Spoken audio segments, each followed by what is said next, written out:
podcast. This is episode 181. I'm one of your hosts, Rae. Breezy is out on long-term injured reserve, and I am joined by our guest and friend of the podcast, Alma Laura. Thanks for being here. Thank you for having me. I'm excited. I am here in Philly. And if you're not watching on video, we are both in robes. I was inspired by Alma. She's living it up on the road, following her favorite player, Timo Meier, getting in another game. And she's in a hotel in a luxurious hotel bathrobe. And I said, well, should I put mine on? And so we are sitting here with our morning coffee and our morning bathrobe. It's Saturday morning. We had to do this a little earlier this week because of my schedule. So thanks, girl. Okay. What the F is happening with the Coyotes? Look, I got back from the Phillies game yesterday and I opened up my app to just kind of catch up and I saw it as breaking news and I can't believe it. Like, I wanna, league, get it together. This is some bullshit you deal with, with your friends. This is some shit you deal with. Like, this isn't professional and this isn't a professional way to handle it. Imagine these, like, I guess I read where they did tell the players that, but imagine you're a worker for the Coyotes or you're one of the guys that works the concession stands, you're an usher, whatever the case may be, and you're online just like I am. And that is where you're finding out that you potentially don't have a job anymore. What is that? Like, it's so unprofessional. I love hockey. I love the NHL, but we got to stop with this shit. But I also feel like I feel like they've been kind of teasing it. I know they had said Utah was going to be for a potential expansion team, but it's like, look it, we've been, as a Kings fan, we've had exhibition games in Utah, preseason exhibition games in Utah for 3 seasons now. So obviously they're testing the market with that, and it was a very good outcome for them. I know a lot of people traveled the city took it well. Remember, they did this with Vegas too. We had Frozen Fury where the Kings would go out there to play exhibition games. So I was like, when they were like, oh yeah, an expansion team, I was like, you know what? I don't see too much of an expansion team. They might go ahead and just move somebody. But I did not think this is what was gonna go down. Especially, you guys talked about it in the last episode of the podcast. Yeah. The blueprint of what it was going to be like. It looked awesome. I was like, oh my gosh, another city to cross out. I'm a big baseball fan, so I was like, perfect, one more thing to do while being out there for spring training. But I can't believe it. I'm in shock. It has been the craziest storyline maybe of this season. It's been what, 2 years, 3 years of maybe longer of the Coyotes, Arizona Coyotes, trying to find a new home. The contract was running out at their old arena.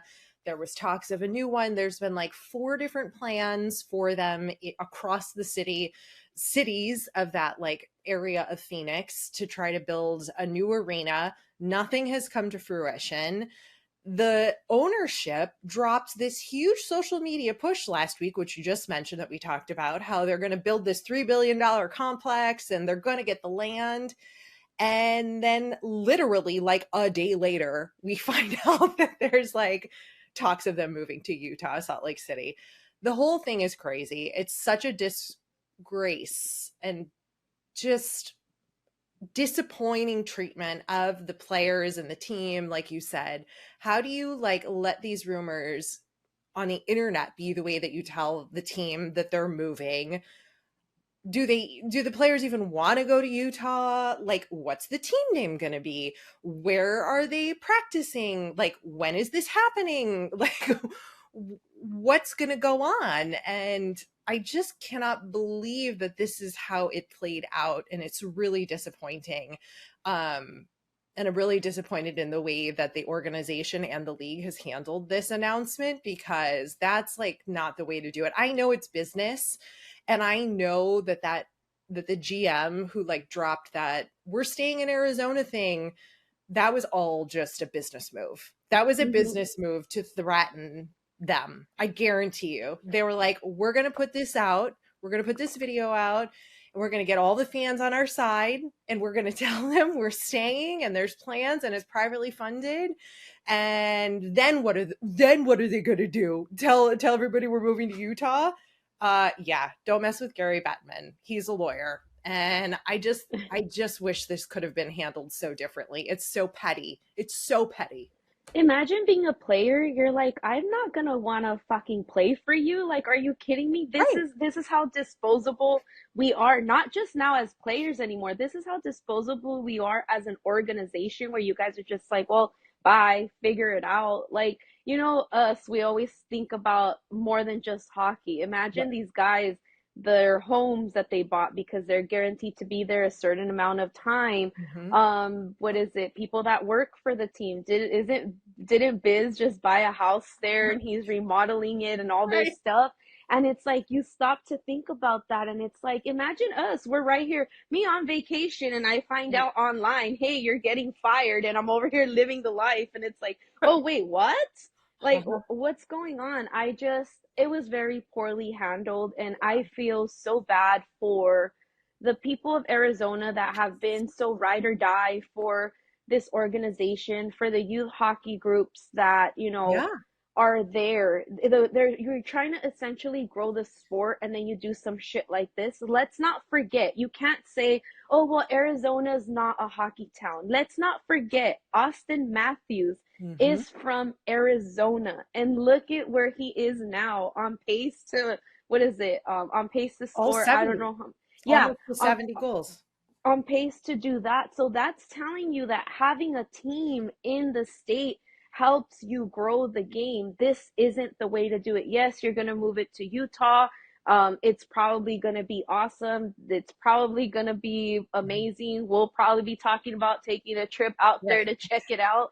But this is just not the way to do it. If you're trying to grow the game, this isn't it. No, this is not how you make an announcement with a big move like this. Like, this was so butchered. And I just feel like I'm going to go out on a limb and assume that it has to do with the current owners of the Coyotes. I don't think that this is how Gary would have wanted to handle it, right?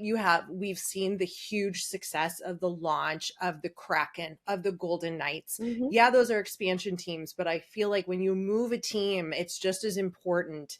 And on the other side, like, I guess there's a lot of hockey fans in Salt Lake, and they're super pumped that they finally get a team. And even like up in the Idaho, Montana area, right? Like, you've got a team there now where you haven't before. And I know that the Utah Jazz ownership is the rumored owners. They're going to be the ones buying the team probably. So, it's hopefully good. I haven't heard any negative things about that ownership group. So I think that could be good for the future of the league. And then there's this talk that they're going to, in 5 years from now or something, Arizona can try to get another team again. It's like, what? They're just saying that. That's a bunch of bullshit. Nobody, that's not going to happen. It's going to be like this Atlanta nonsense where it's like, Yeah. oh, well, maybe in time we'll come back. And it's been how many years since Atlanta lost the Thrashers? Yeah. I don't think Arizona's ever going to get another team. And to your point, too, about the youth organizations there is a huge hockey community there. And that's so sad that they don't have that anymore. And I think the only people we can really point a finger at, or at least raise an eyebrow at, is the current owner of the Coyotes. Yeah, it sucks. I personally, selfishly, I loved going to Arizona when they were at their old arena, because I've always said that was my favorite arena to go to. There was a hotel right next to it. Oh, It was nice. perfect. After the games, you come out to like just a ton of restaurants, a ton of bars. It catered to everybody, and that Mhm. was just such a fun environment. So when they were talking about moving them, I was like, I get it. I think people were saying it was a long drive, a lot of traffic. They weren't, generating ticket sales and all that, and all that stuff. So I understand it. But then you stop to think about now, well, I'm pretty sure everybody's thinking about it. Well, damn, we should have just renewed a contract. Maybe we would have stayed there. Maybe we would have saved the team. All these what ifs. And it just sucks to be sitting here and being like, well, shit, we don't have a team. I know. It's just happening with a snap of a finger so quickly, so bizarrely. Let's talk about something a little fun, though, that comes with this. Names. What is going to be the new name of the team? I'm assuming they're going to get a new name. Obviously, I don't think you can call them the Arizona Coyotes. I don't think that's an option. And I'm sure they're going to want to try to come up with a new name, of course, and new branding and things like that. So here are some of the popular names being floated.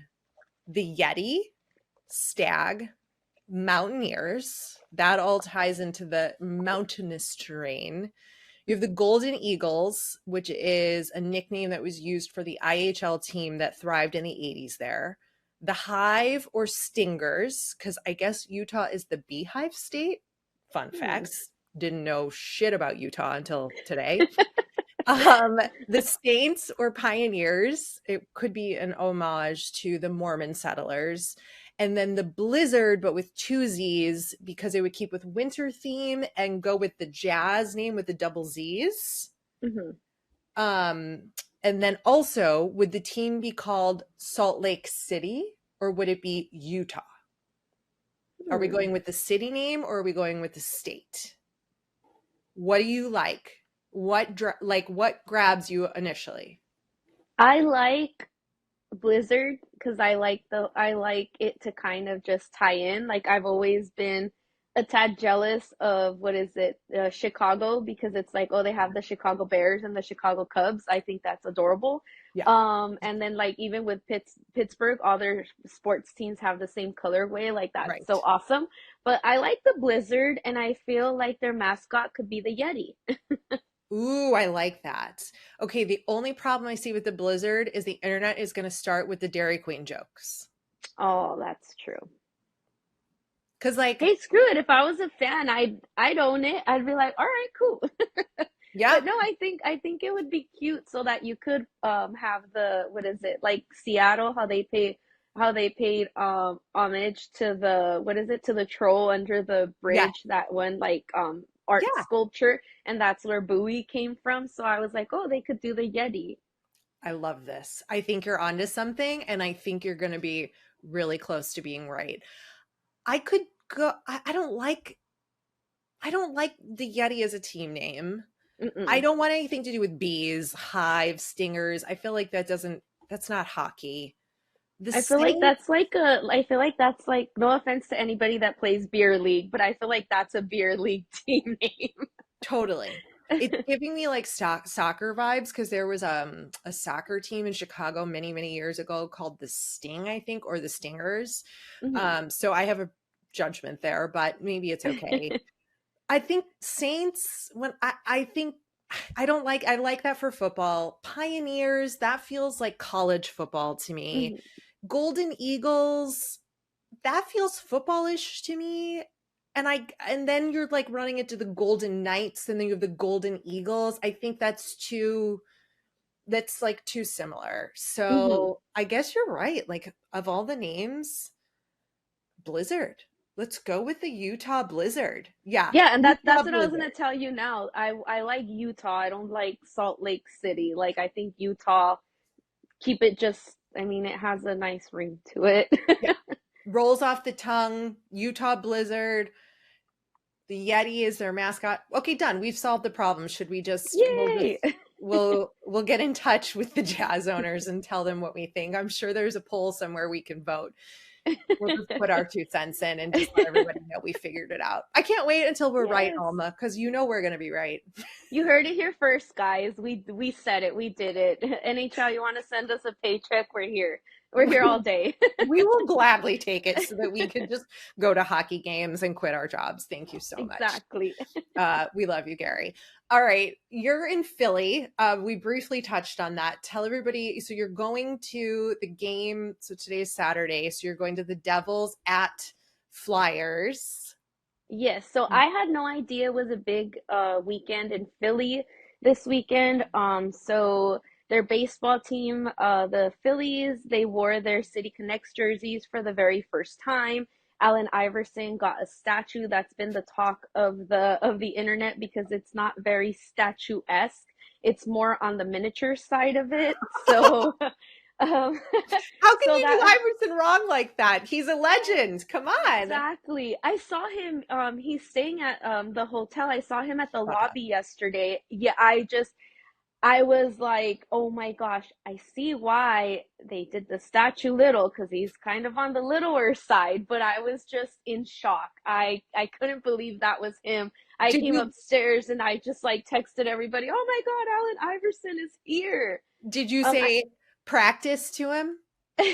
No, I didn't go up to him. He had a big entourage around him. I did do the creeper thing and just kind of took a picture from the side. I saw his mom and another like family member in the elevator. And before I got out, like I told the family member, I was like, you know what? Like Allen Iverson was my boy. He is the reason why when I was young, I always wanted to come visit the city of Philadelphia because of Oh. him. And I was like, and he's like, did you see him?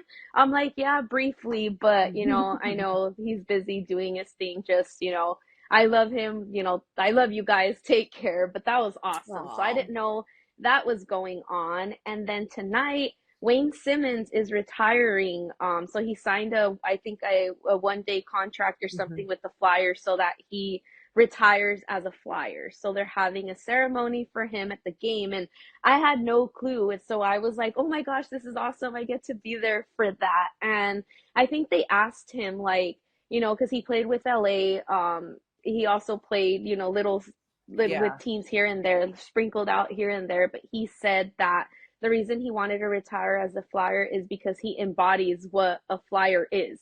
And he's like, without a doubt, when I got here, I was a Philadelphia Flyer. So I'm like, oh my gosh, this is awesome. I think that's wonderful. I love when the team gets behind that and supports the players being able to retire, as the team that they choose. And I think he really does. I think his name is much more synonymous with his time as a Flyer. And you get to see my boy Tortorella. I need a full report. I Um, will. I'm excited. but this game matters too, though.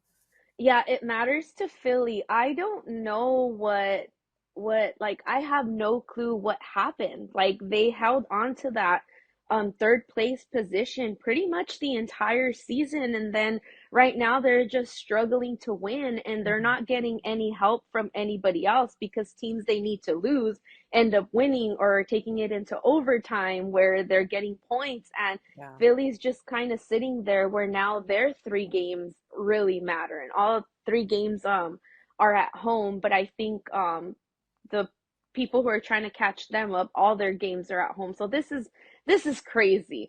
I just, obviously, like I said, I love Timo. I want Timo to do well, but for Philly, it's just I wouldn't mind them being in the playoffs. And I know it's very controversial to say because I have been following the Devils the entire season and their rivals, but the city of Philadelphia, they get such a Mhm. bad rep for the passion that's behind, their fans, but I love it. Like they're a very passionate city. They're about their sports and I love it here. It is amazing. So where I'm staying at, it's what is it? Live hotel and casino. It's literally right next to all the arenas. So all the arenas are in the same little like complex. So you have the football, Nice. the baseball, and the basketball, along with now the casino. So right after the games, everybody's just walking and scrambling everywhere, and it's so much fun.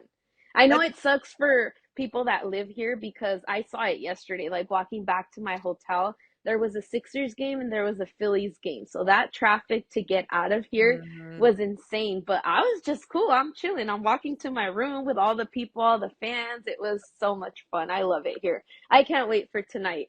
It's going to be so much fun. I can't wait to hear all about it from you. But we've got to talk about a couple other teams that have clinched playoff spots. So your LA Kings clinched. Finally! I'm so excited, but I'm scared. This is the second year in a row, right? Third. Third. Second or Mm-hmm. third? Third. Third. Yeah. Excuse me. You better get it right, Ray. No, this is the third year, and the way things are going, it appears we might be playing Edmonton yet again in the first round, and that is not what I wanted. Not to say, oh, I'm scared. Playoffs, whole new ball game. You start at zero. What happens in the regular season doesn't really matter in the playoffs. Anything can happen, but I just rather not. Listen, you guys know that team though, and I think that you can handle them hopefully. If your team doesn't have what happened in the middle of the season where everything sort of like plummeted all of a sudden and now you guys are back up playing together, I hope they can rally and really, you know, bring it, because they've shown so much potential over the last couple seasons, and it feels like this season's been a little rockier than most, of course, with a new coach and everything coming in. But I mean, take down the Oilers for me, please. That's the only time I will ever be supportive of in any way of the Kings. I like how you were very careful to say that, because I know if you said, "Oh, I'm going to be a Kings fan," Breezy was going to cut that out and use that against you. Everybody would. All of you Kings fans who give me a hard time about it would. Yeah, I think there's potential there, because everybody wants Connor McDavid to win a cup and all of that, but I still just don't see that happening with the way that team is structured. But alas, I'm sure you are very relieved and excited to be watching playoffs come April 20th. I am. I'm so excited. Not looking forward to purchasing tickets because ticket prices went up, but I will be there. I know you will. I know our good friend Mikey is also going to be super excited to be doing a playoff run again as the in-arena host for the Kings. Something you're not going to be excited about: Mark Stone back on the ice for the Golden Knights. Your eye roll, I love it. She's sipping her coffee like, oh, bitch, don't even get me started on this shit. I knew this was going to happen. So he had a ruptured spleen, had surgery. They really didn't anticipate him being able to come back for playoffs at all. He wasn't a red shirt on the ice at practice, so it's not, I don't think he's like entirely cleared to come back to play. However, they're going to do it again. And I just want to remind everybody that at the beginning of this season, I placed a $10, $5 bet. I wish I could remember, in Vegas for them to repeat. So I'm rooting for Vegas all the way through because I just want to win my $5 bet. That's where I'm at right now. Like, that's what I want to have happen. Oh man, I really hope they end up being a first round exit so it could be like, oh, you went through all of that and look at Yes. you. I don't want to be a first round exit. I just hope it is. You know what? It is what it is. If they Mm-hmm. are doing something shady, come to the trade deadline and and this is the way that they're doing it. Well, let's hope. We'll see. I always tell people, the ball doesn't lie. So if they get booted out in the first round, that means they got their karma. And if they didn't, then I really don't know. Maybe the eclipse helped him get better. I don't know at this point, but it's so frustrating to hear that. I was like, you got to be kidding me. We all knew it was going to happen, Mm-hmm. but we will see. It's happening. I don't know if he'll make it for the first round. I mean, there's still a little bit of time for him to make a recovery. I'm sure he'd probably be a little concerned getting on the ice and taking any really tough hits. And that kind of thing, that's probably pretty serious. Your spleen and just internal bleeding, things like that. It's like kind of a big deal. Um, Yeah. which leads us to our injury topic that you wanted to address, which I think is spot on. So Jack Hughes, we come to find out with major shoulder surgery he had a couple days ago. He's been hurt for probably a month now. And your question is, which I thought was really interesting, is like, where does that, whose decision is that? Where does that choice get made? Do the players decide? Is that safe for the players? Who is protecting them? Should they not be playing? Should it be up to them? Like, where does all of that lie? I want to hear your thoughts on this, and then I'll share mine. Well, to me, that's where it was, it was no joke. I know the running joke is the whole, oh, people pay to come watch me play, Yeah. and it almost feels that since that there was a decline, right? Mhm. Poor thing. But everybody saw it. He wasn't the same person when he came back from injury. Right. Me that I've been watching them a little bit closer this season, wasn't taking face-offs. Then over there, in Anaheim when he takes that penalty shot, not to discredit Dostal for being a great Yes. goaltender, but that's a shot Jack Hughes makes, right? Like how do how do you Mhm. miss that? And that was with a lot of it. His play was just not the same. Then everybody has said it's the shoulder, it's the shoulder. We're gonna end up hearing, oh, he's gonna need surgery. And Mhm. sure enough, Devils aren't making it to the playoffs. They officially got eliminated from playoff contention, and then you hear, well, Jack's not playing for the rest of the season because he Right. will be undergoing shoulder surgery. So it's like this is an injury that has clearly been bugging him. It's been something that's affecting his game. At what point do you pull the plug on that? Who's Mhm. the one saying it's okay? It's affecting his game. The player is not playing up to the best of his ability. Therefore, it's affecting the entire team. Yeah. So then where who says it, or who do the players play through it and they're like, no, I got it. I'll get it taken care of, once the season's over, we make playoffs, I will play. Are the trainers okay with it? Are the coaches okay with it? Because it's not just him. And I'm not just Yeah. bringing it up because, oh, it's the Devils. But we hear it all the Oh yeah. time. As soon as a team gets eliminated from playoff contention, you hear so and so was Surgery playing with the report. Right. broken this, broken that. They're gonna need surgery. They're gonna need that, and it's like, okay, but at what point the league is trying so hard to protect these players. We see it with all the protecting, now the penalties, all Mhm. of that kind of stuff. But then you go and you hear this stuff. Oh, he's gonna need surgery. He's been playing injured all this time. Oh, he has a broken foot, but there he is in the playoffs. So how are you protecting the players if you're still allowing them to play injured? Is it the players? Is it the coaches? Is it the staff? Who is it?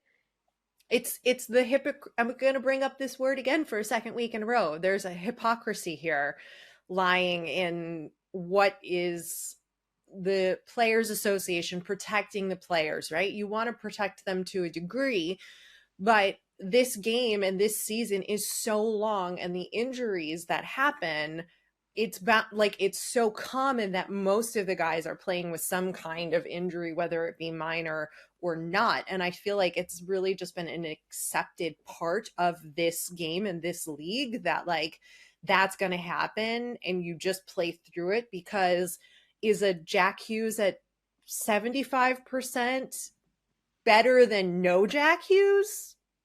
Except when you miss your penalty shot when it matters. Like, right, there's a million reasons why that goal couldn't have gone in. I'm just using that as an example, right? Mm-hmm. Like, is that better or is it not? And I'm sure that's probably been a lot of his frustration we've seen on the ice as well. When you're injured and you have the ability to do the things that you can do, but you can't do it to your full potential because you're hurt.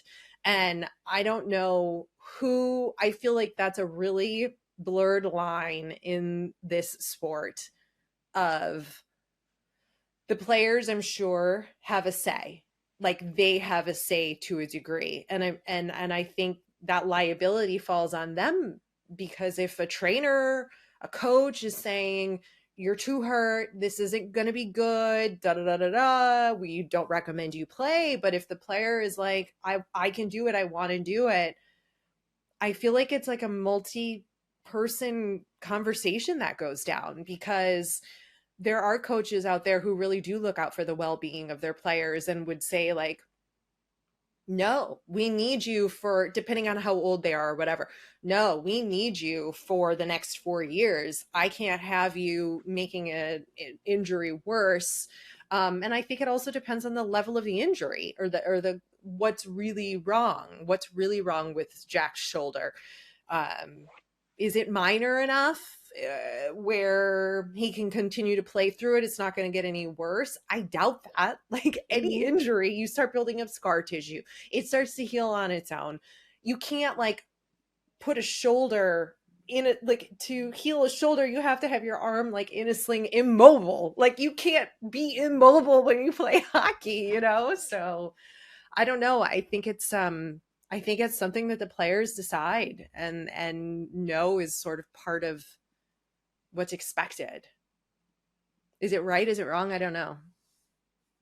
See, and that's where I feel like still, I know the cap goes up, year after year, but you see all you see how much more money it's made in all the other sports, and I feel like I'm not being biased because I love hockey, but you feel how much these guys put their body through every single season and they still get paid Not a like bare no. minimum compared to everybody else. Yeah.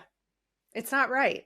I think that's why people like you and me and the people who listen to this podcast are so enamored with this sport and so appreciative of the players and have so much respect for the players, and why we love it so much and why we're so protective of it. um because we only have like a tiny inkling of what these guys are going through. You know, we've talked about it. You and I were talking about how the morning skate, and then they're back to the room, and then they're on the plane, and then they're at the game, and how they do it, and most of them have some kind of injury. Yeah. Forget about the mental side of the game. We're just talking about the physical side of playing with an injury, you know?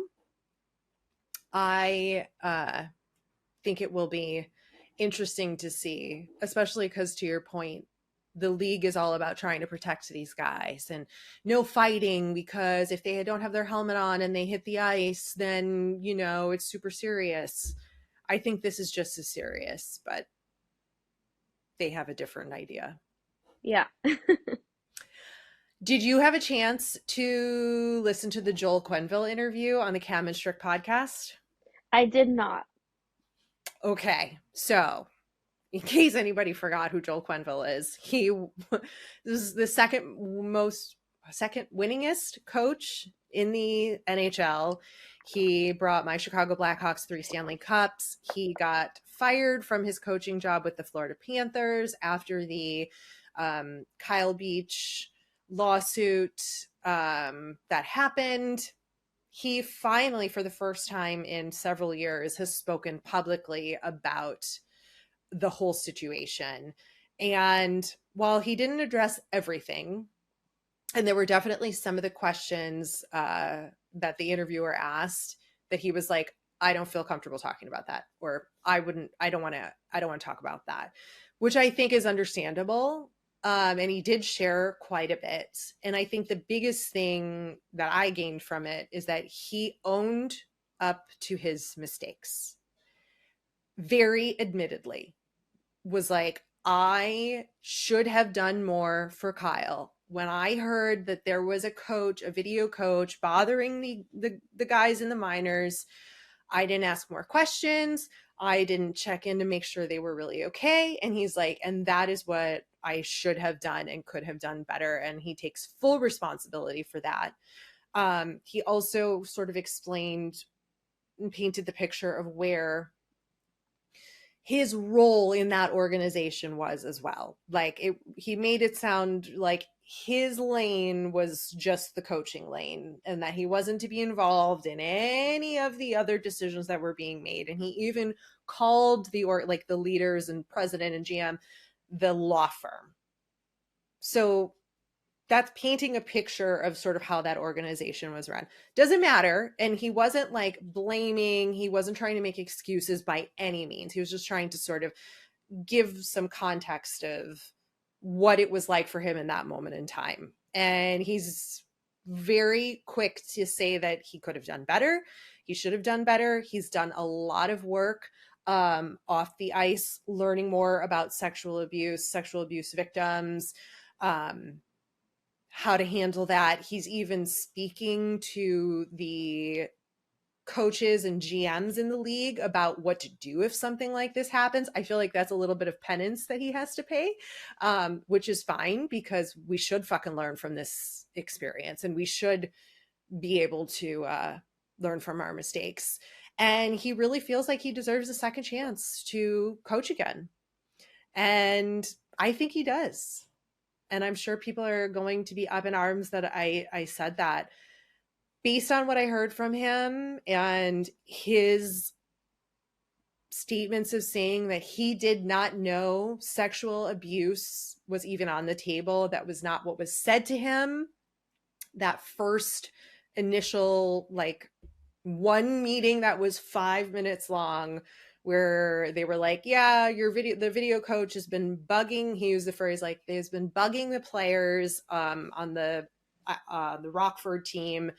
And he said his understanding when he left that meeting was that that it would be handled, and that they were just letting him know what was going on. And then Kyle was fired, or not Kyle, the video coach was fired, a couple weeks later. So yeah, you should go and listen to the interview, because the guy did a really great job. He asked every single question you would have wanted to ask him and didn't hold back. And I really appreciated that. And Quenneville really stuck in there and took the heat and answered what he could.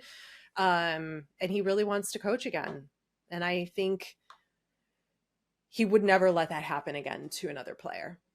Well, just right now, you explaining, you giving me the cliff notes of that. Like, I was just taken aback a little bit, because when stuff like this happens, all you ever want to hear from somebody is they're owning up to it. What's done Yep. is done. Right now I was like, teared up by you saying everything. You want somebody to own up to their mistakes, to say, hey, I fucked up and I could have done better. Mm-hmm. And everybody wants that. That's not to say that, oh, it's all good and dandy, but that's a first step Yep. to getting right with all of this stuff. We don't know what goes on in those locker rooms. Like, I didn't know what a lot of, or what's considered abuse a lot of the time. You don't know that until No. somebody's like, girl, like, or the gaslighting or all of that, like, girl, you're being gaslit. What? Why? Right. Because that's not how somebody's supposed to talk to you. That's not how somebody's supposed to treat you. That's not how somebody's supposed to put their hands on you. Like, all of that stuff. And I know now, more people are talking about it. More people are bringing awareness to it. I'm not, like you said, I'm not saying, oh, 10 years ago when this happened that it was okay. Right. Because it never is. But the fact that, like, to sit there, it takes a lot of guts to sit there and admit, hey, I screwed up. Mm-hmm. So the fact that, like you said, yeah, right now he's paying his dues and going to talk to people about it. But that, I feel like that we need to talk about it. It Yeah. needs to be talked about, even in the league. Like we said, we're so enamored by these players, we admire them and all of that stuff. They need to, all this, it needs to be brought up to them, and needs to be like, locker room, this is right, this isn't wrong. Who's Yeah. to say that it's not happened a lot more often with these guys, under these guys' noses, and they don't even know it, because it's like, wait, that's abuse. So I'm just like you, and I know that we might get a little bit of backlash, but everybody deserves a second chance, and he's paying his dues. He admitted to his wrongs. Why not? Right. I think it's it's it's the only way to handle this kind of situation, and we see it play out incorrectly so many times with celebrities, famous people, whatever, where they don't just admit to their wrong and take their responsibility. And I think the moment you can take responsibility for your actions, instead of trying to deny it, blame, play victim, nothing. Quenneville did none of that. In my opinion, and I respect him for that. And I think that's all you can ask for. And he even said, they were like, okay, if you get another coaching job, what's going to be your first like step?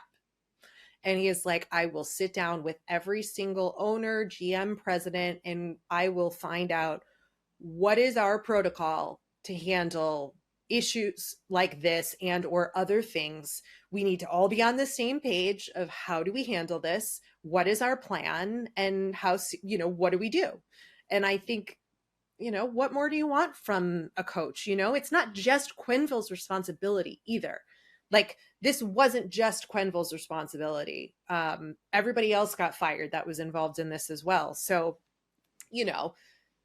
it's not just him. And I feel like he really got the brunt of it and had to play the public hanging for this, because he is the coach and it's easy to put that on him. And hopefully he will get to return to the bench. And he certainly pleaded his case very publicly, and he'll have more meetings, I'm sure, in time. And if he doesn't, that's the way it goes. And here we are, There was something else you said that I was going to comment on. And I don't, it's like okay, so not to compare Quenneville to Babcock, but like you've got a Babcock who's got this like proven track record of inappropriate relationships with players, and you let him get hired by Columbus, and then almost immediately something goes awry and now he's fired. And Babcock has not come out and spoken.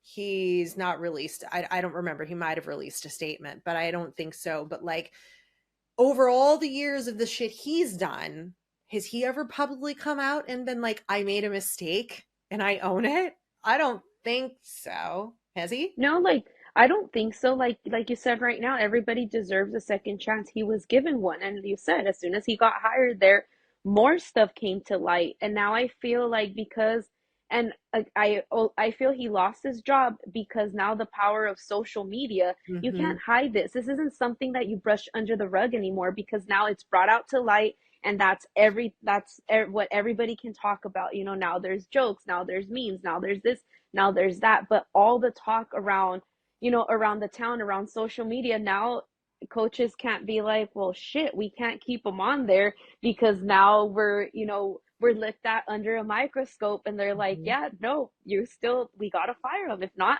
they're gonna keep talking about us. Yeah. And that's not what you want from a coach to a player No. in any capacity. But we're not seeing that like remorse. I feel like from more of Babcock's perspective, we're getting like, I wasn't doing anything wrong. I was just trying to build a connection with my players. And like, I'm sure, it all depends, of course, right? Like anybody could say that and be like, you're taking it out of context and that's not correct. And that could be true. Hmm. But in this kind of situation, I think you have to like take some ownership, even if you weren't doing something what you thought to be wrong. But with people who do inappropriate things, they're always going to think they're innocent. So it's like a lose-lose. That's that heavy conversation. Let's switch to the women's side briefly. The IIHF championships in Utica will have happened by the time this episode comes out, which is why we are not going to talk about it. But it certainly looks like that US and Canada will be facing each other in the final. And it was probably a crazy, epic, very exciting game to watch.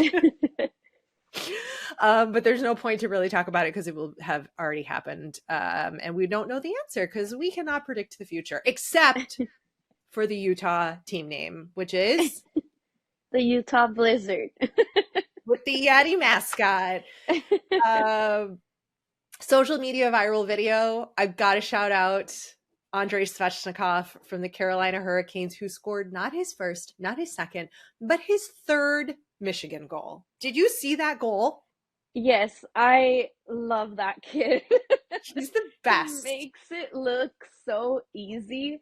Yeah. And I, oh my God. And again, I get it. I'm a Trevor Zegras fan too, but I Yeah. didn't see this one circulating like his did. I was like, where's the love? I had to go, I saw it through one of my friends that he reposted it, and then you put it on the sheet, and I was like, I didn't see this all over I know. everywhere like I did the Zegras one. Why aren't we talking about this? There's more marketable players around the entire league. Hmm. A lot of them. Why? Yeah. And it was his third one. And the best part is the refs didn't even know the goal went in. The puck went in, I mean. They didn't even know. They played. That was the best part. I'm like, how do you not know? Like 30 more seconds goes by and he's trying to tell them I scored, I scored, I Yeah. scored. Can you imagine? Oh my I God. Oh, can't. those refs. That That was was that was super so embarrassing. good. It was too good. Yeah, it was too good of a goal. And sort of a little embarrassing for the refs there. Like, when Svechnikov is on the ice, you kind of got to watch for that Michigan thing that he does. You got to pay a little extra attention when he has the puck, just in case. No, all right, drop the ball there. But either way, that was super exciting. Okay, who's your hunk of the week? So I'm gonna go ahead and give my hunk of the week to the women in sports. Whether you're Mm, playing a sport, whether you're doing TikToks about it, whether you're doing get ready with me to go to the games, whether you're podcasting like we are, whether you're media casting, whatever it is that you are doing, keep doing it, because this year has been just so much greater for women in sports. We saw it with the college basketball, like mhm. how much buzz was generated around that tournament, something that has never happened before. So women, don't let anybody take your shine. Let's keep shining on, and let's keep growing the game, whether it's baseball, hockey, basketball, whatever it is that you're doing, keep doing it. And we really got to stop with the well, all of a sudden everybody's a fan because of this. We're never going to grow the game if that is your mentality behind anything. With the Kings, hey women, if this is your first time watching the playoffs with the Kings, by all means message me. You need help, we can sit down, we can watch the game together. I will explain it for you. you know let Yep. let's keep it growing. I'm tired of hearing, well, I liked him first, and why all of a sudden. We need to stop that shit. We really do. Whether it is with sports or anything else, we're here to grow the game. So I'm gonna go ahead and give a shout out to all the women. Keep doing it. Let's keep doing it. And yeah. I couldn't agree with you more. Who cares what gets you interested in it? Be grateful for Kaylin Clark, for her abilities and for bringing people to the game. And the more, the merrier, I'm going to stay in the vein of what you're saying, a little different, but I'm going to go with the PWHL Ottawa team as my hunk of the week because they were doing basically a hitting clinic with former Ottawa Senators defenseman Mark Mathot. I think I said his last name right. But he was showing them how to hit it like and not injure yourself and not injure other people. And I was like, these women are serious about the playoffs. Playoffs are starting soon for the PWHL. They're learning, they're ready to like take their game to the next level. And I love to see that. And I love to see a former NHLer just being so supportive in such a way and wanting to help them and grow and learn. So that is my hunk/lady of the week.